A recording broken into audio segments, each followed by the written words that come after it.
네, 안녕하세요. 오늘도 무비 리뷰 시간인데요.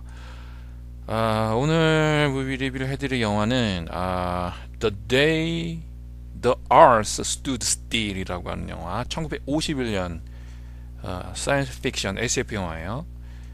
감독은 이제 로버트 와이스.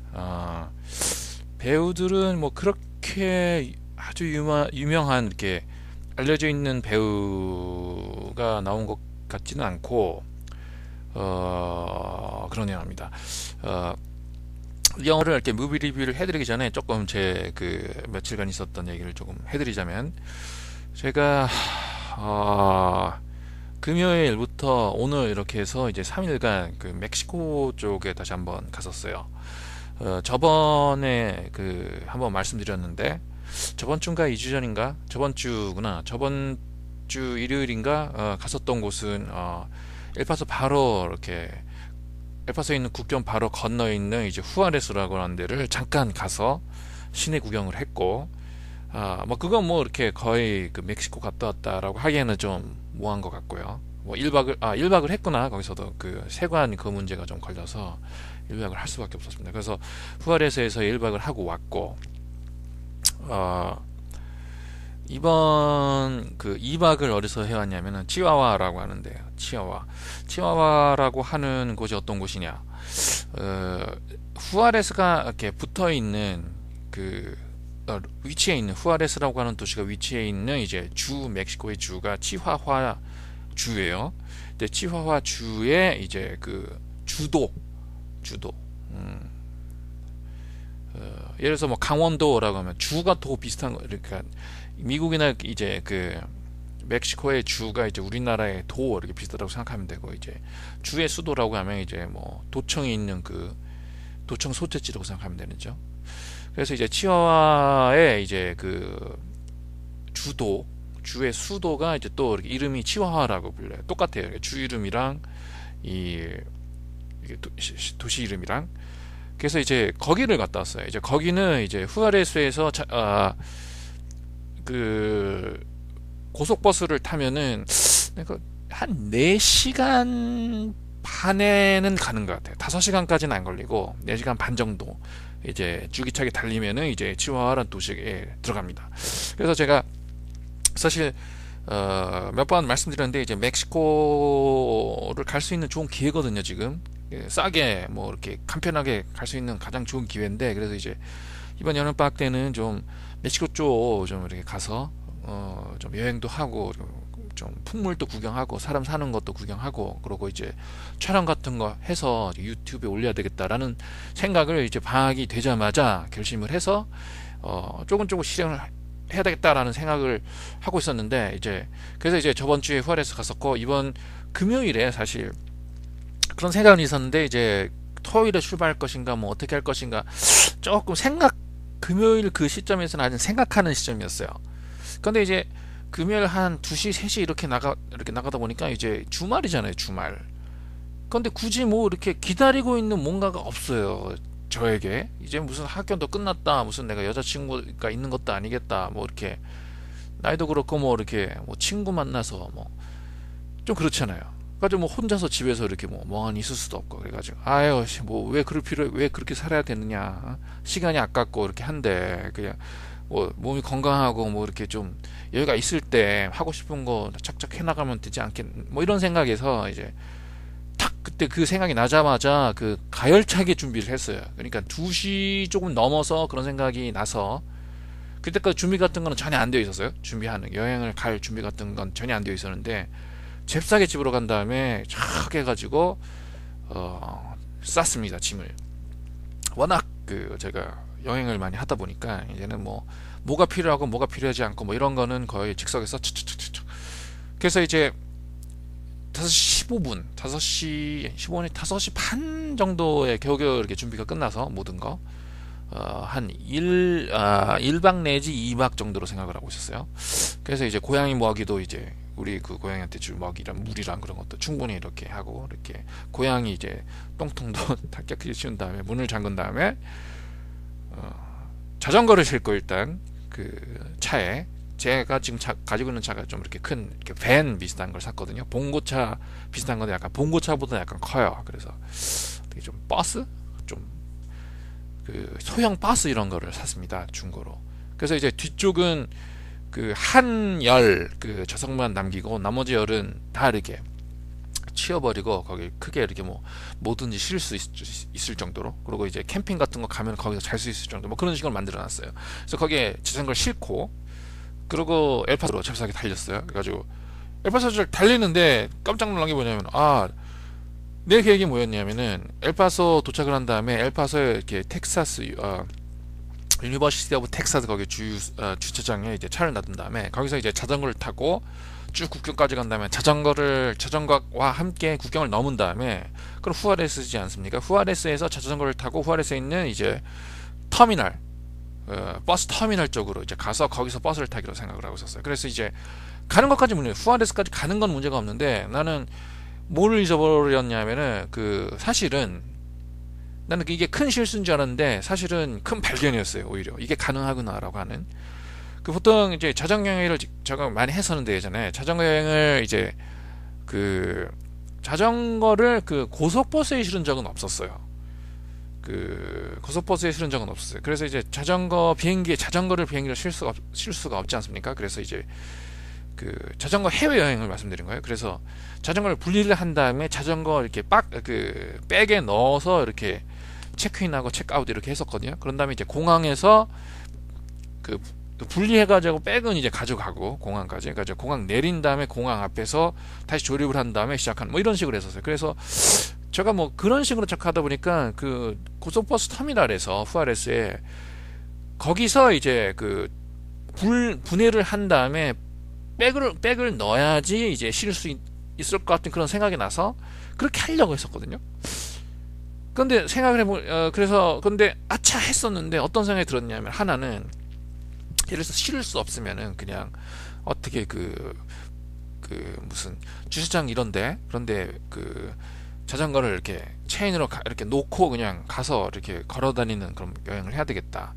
아니면 그렇게 결심을 하는 거는 일단 고속버스를 탈 때 자전거 실 수 있겠느냐라는 식으로 물어보고 실 수 있다 라고 물어봤을 때 안 된다라고 했을 경우 그렇게 하자 이렇게 생각을 했었어요. 그래서 이제 가서 버스를 타려고 이렇게 딱 이렇게 하니까 쉴 수 있다라고 얘기를 하더라고요. 그러니까 이렇게 씻는 게 전혀 문제가 안 되더라고요. 그냥 이렇게 눕혀서 이렇게 하니까 그냥 충분히 들어가더라고요. 그래서 이제 6시 반 정도에 도착을 한 다음에 6시 반 정도부터 이제 엘파소에서 후아레스에 있는 고속버스 터미널까지 가는데 또 1시간 정도 걸렸나? 이렇게 좀 찾고 물어보고 이렇게 하다 보니까, 그래가지고 7시 반 정도에 도착한 다음에 티켓을 사고 8시 버스를 탈 수 있었어요. 그래가지고 이제 달려서 4시간 조금 넘어서 한 4시간 반 정도, 그렇게 돼도 한 12시 넘지 않아요. 뭐 심야죠, 심야. 그래가지고 이제 치와와에 도착했다 그래가지고 이제 자전거는 함께 내렸거든요. 근데 사실은 이게 잘못된 이게 그 치와와 도시에 이제 교회에서 한 번 서고 어디서 한 번 서고 그런 다음에 이제 센트럴 터미널 치와와에 이제 그 센트럴 터미널 쪽으로 이제 가는 거였던 걸로 전 느껴요. 지금 생각해 보면. 그 사람들한테 여기 치와와냐 물으니까 치와와라 물어보니까 치와와 왔구나 내가 그냥 내려버린 거예요. 근데 알고 봤더니 너무너무 멀게 내려버린 거죠. 그 치와와의 그 중심가까지 가는데 너무너무 고생했어요, 밤에. 그것도 이제 사실 뭐 이렇게 그 치안 이런 거 걱정은 안 했는데 그 자전거 여행할 때 가장 조심해야 되는 건 아무래도 그거거든요. 이제 교통사고거든요. 근데 이제 밤에 또 내렸잖아요. 밤에 내리고 도로 같은 경우에는 이제 그 후아레스 왔다 갔다 할 때도 이렇게 도로에 구멍 난 데도 많고 막 그래서 안 좋더라고요. 그래서 잘 안 보이죠, 밤이라서. 그래서 이제 그 치와와에 있는 그 운전수들이 어떻게 보면 그 자전거를 노티스하는 그 레벨 이런 거를 잘 몰라요. 그런 거를 잘 노티스하는 이렇게 지역이 있고 그런 거에 참 이그노란트 한 그런 지역이 또 있어요. 그런 거를 가늠을 하지 못하는 그런 시점에서 밤에 그 장거리를 달린다라고 하는 것은 그 감각을 모르는 상황에서 그게 위험하거든요, 사실. 그걸 몇 번 경험을 하고 감각을 익힌 다음에는 괜찮아요. 근데 이제 딱 내려가지고 치와와랜드를 처음 가는데 거기서 밤에 자전거를 이렇게 장거리를 달린다라고 하는 건 좀 위험해서 조금 내가 긴장을 해가지고 빨리 가야 되겠다 해가지고 빨리 타가지고 겨우겨우 찾아서 가지고 뭐 이렇게 그래서 조금 먹고 거기서 그 좀 포장마차 이런 데가 있어가지고 그래서 이제 본격적으로 이렇게 호텔을 찾기 시작하니까 거의 2시가 되는 거예요. 2시. 근데 기적적으로 이제 2시 20분에 이제 호텔을 찾았는데 뭐 이렇게 돈도 또 모자르고 해가지고 막 네고시에이션부터 가지고 막 겨우겨우 체크인하고 그러니까 이제 자서 이제 그 다음날 이렇게 또 자전거로 여행하고 이제 오늘 또 이렇게 버스를 타가지고 후아레스에 있는 그 터미널에 이렇게 내린 다음에 엘파소 국경까지 온 다음에 이제 그 국경 넘어서 이제 그 텍사스 대학교 거기 거기 탄 다음에 밴 타고 이제 집에 와서 뭐 샤워하고 이제 지금 사무실에 딱 왔는데 그 국경을 넘을 때 또 이렇게 트러블이 났어요. 아주 내가 싸가지가 없어가지고 그 국경 그 세관 원들이 있잖아요. 미국 놈들이. 그래가지고 그 좀 얼규멘트가 붙어가지고 그 놈이 막 이렇게 너 괜히 너 말 안 들면 이렇게 뭐 수갑 채우겠다 막 그런 식으로 위협까지 하더라고요. 나한테 잘못한 거 하나도 없는데. 그래가지고 막 억신각신하다가 뭐 겨우 이렇게 나와가지고 문제는 없이 그냥 나왔는데 조금 지금도 좀 마음에 걸린다라고 하는 게 좀 이렇게 화가 나요. 왜 내가 그런 식으로 취급을 당해야 되느냐라는 생각. 근데 생각을 해보면 그 거기를 맨날 왔다 갔다 하는 그 멕시코 사람들 뭐 얘기하고 들어보니까 뭐 그런 게 당연하다라고 얘기를 하더라고요. 근데 그걸 꾹꾹 참고 그냥 계속 그 국경을 넘는 그 멕시코 사람들 생각을 해보면은 참 좀 이렇게 남의 일이라고 생각하지 못할 정도로 좀 그래요. 그 찝찝한 그런 게 있는데 어쨌든 문제는 멕시코에서 있었던 게 아니라 미국에 들어올 때 미국 사람이란 문제가 생겼습니다. 미국이 뭐 그런 나라예요. 여러모로 뭐 좋은 점도 있지만 좀 뭐 완벽한 뭐 이렇게 문화권이라든지 국가가 없듯이 좀 그런 게 있어요. 미국이 뭐 그런 거는 좀 준비하시기 바랍니다. 그 미국 쪽으로 오실 때 뭐 너무 이렇게 실망하지 마시고 뭐 그런 거에 대해서. 자, 그러면은 오늘 짤막하게 하십니다. 오늘 The Day the Earth Stood Still. 이 영화는 제가 언제쯤 봤더라. The Earth Stood Still. The Earth Stood Still. 이거는 한 Winter Vacation. 금년 겨울쯤에 봤어요. 1월이나 12월 이쯤에 본 것 같고, 이 영화는 뭐 거의 제가 중학생 정도 때부터 계속 알던 영화예요. 그게 왜 제가 중학생 때부터 이 영화에 대해서 잘 알았었느냐라고 하면은 제가 그 영화를 좋아하게 된 동기가 SF 영화거든요. 이제 SF 영화를 좋아하게 됐다가 그 다음에 이제 뭐 호러 무비 쪽으로 갔다가 뭐 그런 식으로 돼서 뭐 지금은 뭐 호러나 SF를 특별히 이렇게 좋아하진 않아요. 그런 식으로 판타스틱한 영화는 여전히 좋아하는데 뭐 그런 장르가 나의 가장 현재 좋아하는 영화다라고 그렇진 않아요. 이제 많이 바뀐 거죠. 이제 취향이. 나이가 들면서 오히려 뭐 이렇게 사이파 영화라든지 심리극 이런 걸 좋아하게 되는데 어쨌든 어려서는 뭐 그런 뭐 이렇게 재밌는 게 나오고 화면에 그런 것에 더 매력을 느꼈었는지 뭐 그런 영화를 좋아했었는데, 그래서 이제 SF 영화를 좋아하고 또 이렇게 일본 쪽에 자주 왔다 갔다 하다 보니까 제가 일본 태생이고 일본에서 태어났습니다. 그런 이제 SF 영화에 관한 뭐 이렇게 뭐 어린애로부터 이제 청소년을 걸친 뭐 이렇게 책이라든지 또 뭐 어른을 위한 뭐 그런 책이라든지 뭐 그런 거를 사서 뭐 읽고 이렇게 했었어요. 근데 꼭 그런 책에 나오는 게 이 영화인데 그런 책 이 영화가 나왔어도 확실한 뭐 이렇게 그런 각인이 되어 있는 뭐 그런 게 없었으면은 뭐 잊어볼 수도 있겠죠. 근데 이제 워낙 이 영화가 유명한 이유가 뭐냐면은 이 영화에 하나의 로봇가 나와요. 지금 유튜브에 이제 올리면서 이제 포스터 하나가 지금 화면에 보이실 텐데 거기는 이 로봇거든요. 이 로봇가 이름이 골트예요. 골트. 그래서 이 영화를 항상 소개를 시켜줄 때는 다른 장면이 아니라 로봇가 나오는 장면이 항상 사진으로 나와 있었기 때문에 그거랑 비슷한 금단 Forbidden Planet이라고 해서 거기에 이제 이렇게 검은 이렇게 이렇게 머리 이렇게 기계가 이렇게 돌아가고 이제 그게 Forbidden Planet 잠깐 봅시다. 그런 게 또 있거든요. 이렇게 유명한 50년대 Forbidden Planet이라고 하는 영화가 있는데 거기 굉장히 또 이렇게 유명한 로보트가 나와요.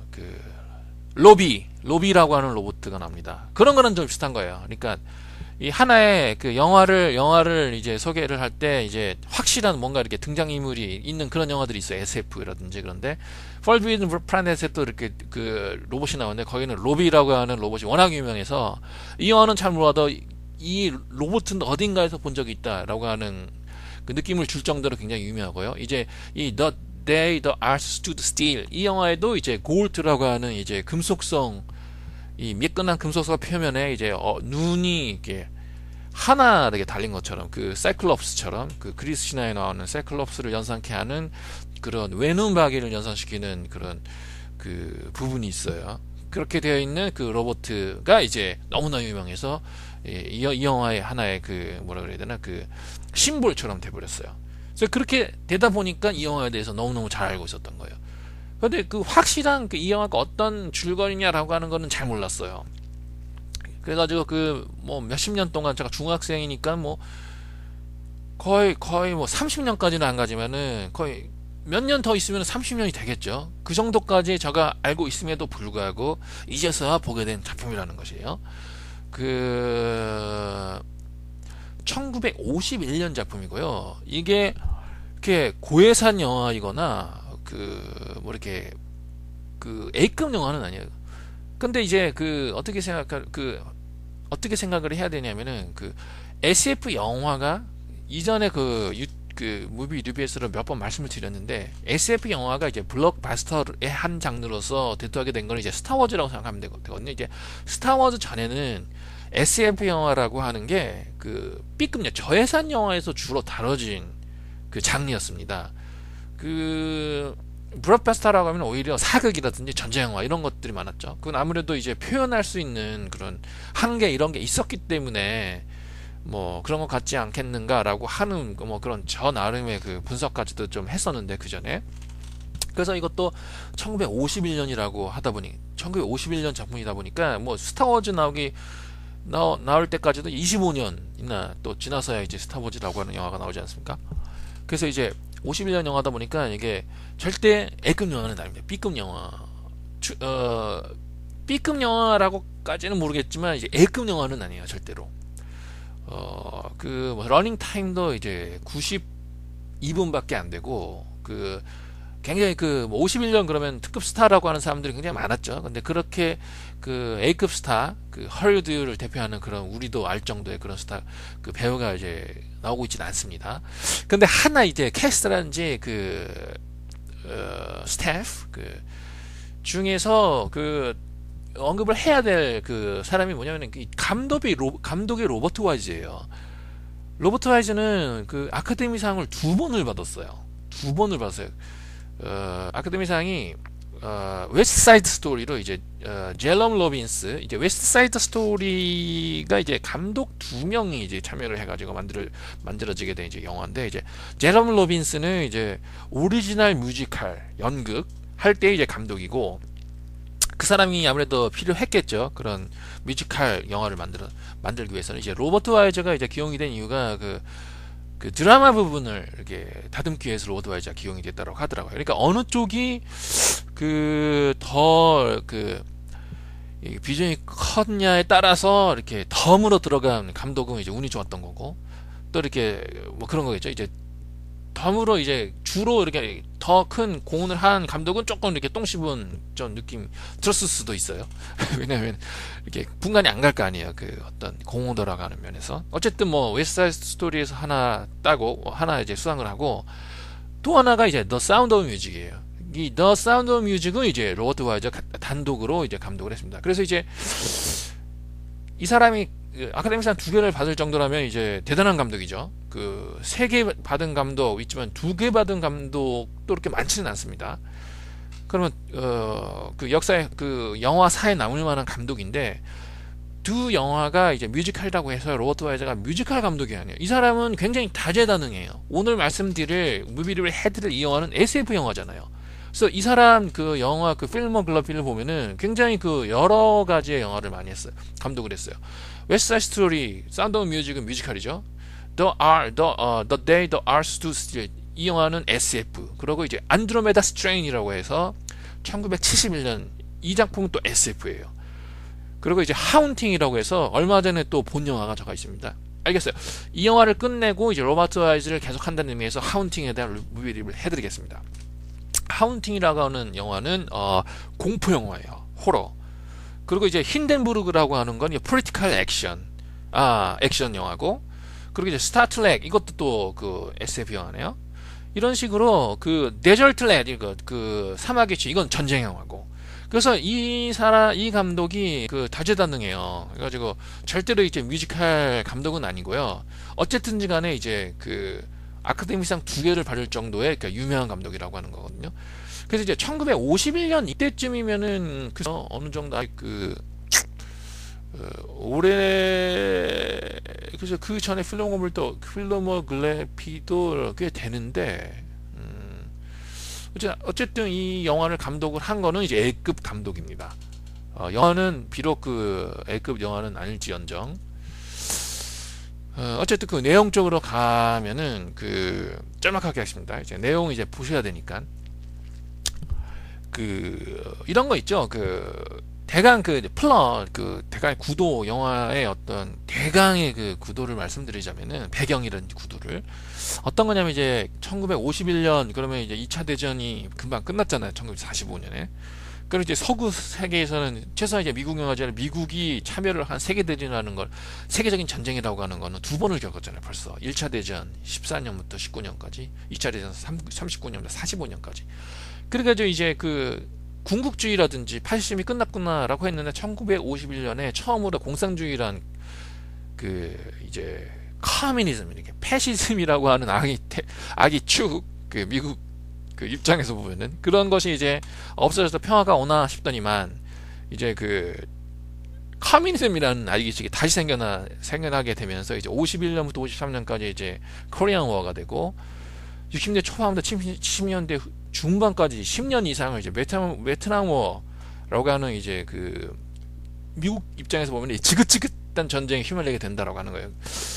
그리고 이제 51년이라고 하면은 다시 그 커뮤니즘이라고 하는 악의 축이랑 이제 그 한반도에서 이제 전쟁을 벌이게 되는데 한편으로는 이제 좀 어떻게 보면은 그 물론 많은 미국 사람들이 그 전쟁에 지지를 했겠죠. 그런데 뭐 그렇겠어요? 설마 전쟁 사람이 죽고 젊은 사람이 가서 죽고 서로 죽이고 이런 거에 대해서 어떻게 생각을 하겠습니까? 그래서 이제 그런 반전적인 그 생각이라고 하는 게 이 뭐 베트남 전쟁 뭐 그 시작하게 되면서 히피 무브먼트가 시작하게 되면서 뭐 러브 앤 피스라고 시작하게 되면서 그때부터 있었던 게 아니라 그런 자성의 시각이라고 하는 거는 오래전부터 있었던 것 같아요. 근데 그런 시각으로부터 출발이 됐다고 생각하면 됩니다. 그게 무슨 얘기냐면은 그것도 외계인이 그 에일리언이라든지 뭐 그런 그 인디펜던스 데이처럼 굉장히 그 어그레시브하고 공격적이고 침략적인 그런 그 외계인이 아니라 지구인보다 훨씬 고도의 지적 능력을 가진 그런 우주인이 이 호전적인 그 인간이라고 하는 종 있잖아요. 그 사람들을 보다 못해서 와서 경고를 하는 그런 그 얘기예요. 그래서 이제 와서 너희 전쟁 더 이상 이제 계속하고 그 군비 경쟁하고 뭐 이렇게 무기를 만들고 핵폭탄 실험을 하고 그런 식으로 하다 보면은 너희 정말로 어떻게 보면은 우리가 가만히 안 있을 수 있다. 왜냐면 너희는 그 뭐 이렇게 우주로 따지면은 굉장한 위협이 되기 때문에 그런 것이다라는 식으로 이제 와서 한편으로는 이렇게 말로 또 한편으로는 이 골트라고 하는 로봇을 이용을 해서 이제 보여줘요. 얼마나 이제 그 외계 테크놀로지라고 하는 것이 월등한가. 그래서 이제 지구라고 하는 행성하고 싸워봤자 너희는 이길 수 없다 우리한테 이런 걸 이제 데몬스트레이션을 보여줍니다. 좀 약간 호전적인 그런 좀 제스처도 보이고 약간 뭐 이렇게 전기를 다 이렇게 끊게끔 해서 뭐 그럴 능력도 있다. 우리가 이렇게 컨트롤하면 너희 전기라고 하는 걸 못 쓰게 만들 수도 있는 것이다. 뭐 그런 식으로 이제 보여주기도 하고 이러면서 저러면서 이렇게 합니다.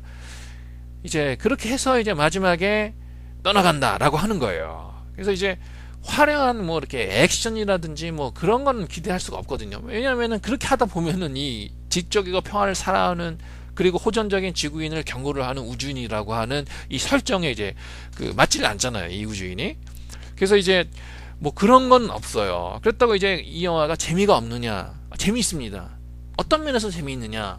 그게 뭐냐면은 이제 제가 글쎄요, 좀 어린 애들이라든지 뭐 이렇게 액션 SF 뭐 이런 것을 이렇게 원해서 이 영화를 봤었더라면 조금 이렇게 그런 면에서는 좀 약했지 않았을까라고 하는 느낌이 들 수도 있는데, 제가 봐서 제가 재밌었던 거는 뭐냐면은 이제 이 우주인이 이제 골드라곤 로봇이라 이제 우주인 한 사람이 와요. 한 사람이 이제 생긴 거는 지구인이랑 똑같이 생겼거든요. 이렇게 그 맨인 블랙처럼 이제 외계에 있는 생물은 뭐 이렇게 압력이 틀리고 뭐 공기 뭐 이런 그 구성이 틀리고 이제 온도가 틀리고 이렇게 하다 보니 이렇게 틀리기 때문에 거기에 나오는 생명체 자체는 뭐 이렇게 팔이 길 수도 있고 뭐 이렇게 꼬리가 길 수도 있고 뭐 이렇게 머리가 두 개일 수도 있고 뭐 이렇게 뭐 이렇게 말 수도 있는데 뭐 이렇게 같을 수도 있잖아요. 어떻게 보면 뭐 비슷한 행성에서 왔다라고 하면은.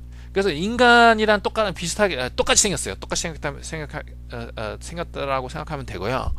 이 사람이 이제 그 지구인으로 분장을 해서 지구인이랑 어울리면서 지구에 대해서 배우거든요. 그러니까 하나의 그 지구 기행적인 그 지구를 여행을 하면서 지구 사람들이 왜 이렇게 행동을 하고 왜 그렇게 하고 이런 거를 이렇게 배우는 이렇게 그런 장면이 있어요. 이제 그런 거를 이제 간접적으로 배우기도 하고, 어떤 집안에 이제 들어가서 이제 홈스테이 같은 걸 하게 됐는데, 이제 거기에 사는 어린 소년이랑 이제 친구가 돼서 그 친구가 이제 여러 가지 이제 이게 워싱턴이거든요. 이 그 우주인이 내린 곳이 그런 곳을 보여주겠다라고 해서 이제 뭐 링컨 기념관도 보여주고 이런 것도 보여주고 저런 것도 보여주면서 그러면서 이제 지구인에 대해서 이제 배우는 거예요. 그래서 이제 지구인이 생각보다 그렇게 호전적인 면만 있을 줄 알았더니 그렇게 따뜻한 면도 있구나 뭐 이런 것도 느끼기도 하고. 그래서 저는 이렇게 그런 면이 어떻게 보면은 조금 부족하죠. 이 영화가 이제 오락 작품이다 보니까 그런 거를 처음부터 끝까지 계속 보여줄 수는 없는 거예요. 이제 그런 장면에 간간히 나오는데, 그런 간간히 나오는 그런 요소가 어떻게 보면 우리의 어떤 부분을 자극을 하는 거죠. 우리의 모습을 다시 보게끔 하는 거죠. 그런 면에서 이제 그런 면에서 좀 어떻게 보면은 카타르시스를 느낀 것 같아요. 정말로 우주에 대단한 지구에 있는 인간보다 월등한 지적 능력을 가진 그런 사람들이, 우리가 지금 전쟁을 벌이고 뭐 이렇게 하고 서로 죽이고 뭐 이런 거 있잖아요. 그런 거 봤을 때 얼마나 어리석게 생각을 할까. 왜냐면 어리석은 거잖아요. 서로 죽이고 죽인다라고 하는 게 그건 말이 안 되거든요. 전쟁이라고 하는 게 일반적으로 그렇게 되는 게 아니잖아요. 그리고 한 사람이 예를 들어서 호전적으로 없다라고 하면 당연히 꿈틀 하는 거고, 조금만 쥐라도 꿈틀 하는 거 아닙니까? 그래서 전쟁이 일어나는 거고, 그런 식으로 뭐 군비 증량이란지 그런 정치적인 태도를 취한다라고 하면은, 너희 조금만 이렇게 뭐 말 안 들으면은 금방 우리 뭐 이렇게 미사일 쏠 수 있어, 그런 식으로 하다 보면은 어떻게 뭐 네 알겠습니다 이렇게 하는 사람이 있겠어요? 그렇게 뭐 우리도 그러면 준비를 하겠다 그렇게 한다면, 그러면 전쟁 쪽으로 치닫는 거 아니겠습니까? 그런 행동 패턴이나 사고 패턴이. 결국은 우리를 쳐다봐도 굉장히 웃긴 거죠. 어떻게 보면은. 그런 의미에서 굉장히 재밌었고, 정치적인 내용이라든지 뭐 평화주의적인 내용이라든지 그런 반전적인 내용 이런 거를 시사를 하고 있고, 하나가 뭐냐면은 아까도 말씀드렸지만 1951년이라고 하는 시대적 시점이라 이런 주제를 담은 SF 영화를 만들었다라고 하는 것을 상관을 안 지우고 볼 수는 없겠더라고요. 그래서 이제 제가 직접적으로 그런 얘기를 들은 건 아니에요. 읽었거나. 이 영화가 예를 들어서 뭐 반전이라든지 커뮤니즘이라든지 파심이라든지 그들을 상대로 한 전쟁이 계속 되다 보니까 그런 반전적인 사상을 입각해서 이 영화가 만들어졌다, 이런 걸 직접적으로 본 것은 아니지만은 그런 거를 충분히 역사를 아는 사람이라면 그런 느낌을 들 수가 있고요. 또 하나는 이제 평화를 추구를 하고 전쟁에 무조건 반대를 한다라고 하는 식의 이제 사고방식이라고 하는 것 자체가 예전부터 그건 존재를 했었다라고 하는 것, 그 뭐 히피 무브멘트라든지 그런 거에 대해서 이제 그런 그 느낌을 받았어요. 그 또 하나 제가 그 느낀 게 그 로버트 와이즈가 그 맥커시 그 적색 사냥 있잖아요. 레드 헌트라고 해서 이제 그 뭐 40년대 50년대 해서 이렇게 커뮤니 예를 들어서 이제 자꾸 이렇게 공산화가 되잖아요. 그 유럽이라든지 중국이라든지 뭐 북한이라든지 그러다 보니까 이제 그 공산주의에 대한 그 두려움을 갖게 돼서 공산주의자를 색출해내는 그런 정치적 소용돌이 말려들게 되는데 그게 마카시즘이라 그러잖아. 메커시즘. 그게 이제 허리우드 쪽까지 그게 손을 묻혀가지고 굉장히 많은 그 뭐 이렇게 감독이라든지 그런 프로듀서나 그런 사람들이 그 굉장히 그 해를 입은 그런 역사가 있거든요. 근데 나는 로버트 와이즈라는 감독이 그런 메커시 선풍에 의해서 그 어큐제이션을 받아서 그 뭐 감시를 받았다든지 뭐 그런 거는 난 들어본 적이 없는데 글쎄요 이렇게 1951년이라고 하면 한창 그 죽고 죽이는 그런 그 한국 동란 그런 전쟁을 벌이고 있을 당시인데 이런 영화라고 하는 게 뭐냐면 무조건 전쟁을 하면 안 된다라고 하는 거잖아요. 그러면 이제 전쟁을 하는 측에서는 어떻게 보면은 좀 그 안 좋게 들릴 수도 있는 거니까. 근데 그런 안 좋게 들렸다가 또 그런 정치적인 그 극단주의적인 정치적 사고방식을 가진 그런 사람의 귀에 들렸을 경우에는 또 이 사람 로버트 와이즈 이 감독이 공산주의자다라고 하는 이 누명을 받아서 이렇게 불이익을 당한다든지 그런 게 있었을 것 같은데 뭐 그런 걸 못 들어봤습니다. 로버트 와이즈가 그런 소용돌이 휘말렸다라고 하는 거는 그 이외에도 뭐 이렇게 충분히 그 전성기가 오는 거니까 로버트 와이즈 이 감독은 여러 가지 그 히트작을 그 문제작을 이렇게 그 감독을 하면서 이제 그 기어코는 이 아카데미 감독상 2개를 수여할 정도의 그런 대감독이 되는 거니까요. 어쨌든 그런 면에서 소품이에요, 소품. 그리고 이렇게 화려한 액션이라든지 그런 건 별로 없고요. 그리고 뭐 간간히 이렇게 뭐 이렇게 비행 접시라든지 로봇가 나오는데 지금 현재 시점에서 보면은 좀 여러 가지 그 특수 효과라든지 그런 게 굉장히 좀 약할 수 있고요. 근데 이제 그 재밌는 부분은 그런 이 역사적인 맥락이라든지 그 우리 자신 인간을 그 다시 한번 이렇게 보게끔 하는 그런 관점에 대해서 자극을 준다. 이 영화의 어떤 설정 자체가 그러면은 참고를 해서 이렇게 영화를 감상을 했을 경우에는 또 재미있는 면을 발견할 수도 있을 것 같습니다. 점수를 주자면은요, 한 85점 정도 줘요. 85점? 네, 85점 정도 주고 싶습니다.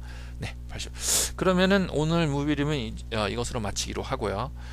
다음 편에는 이게 로버트 와이즈 감독이 1961년인가 다시 한번 보겠습니다. 죄송합니다. 1913년에 감독을 한 이제 공포영화 이제 그 유령집에 대한 이제 클래식 유령집에 대한 영화라고 생각하면 됩니다. 하운팅, 더 하운팅이라고 하는 영화에 대한 무비 리뷰를 해드리겠습니다. 그러면 오늘 무비 리뷰는 이것으로 마치겠습니다. 안녕히 계세요.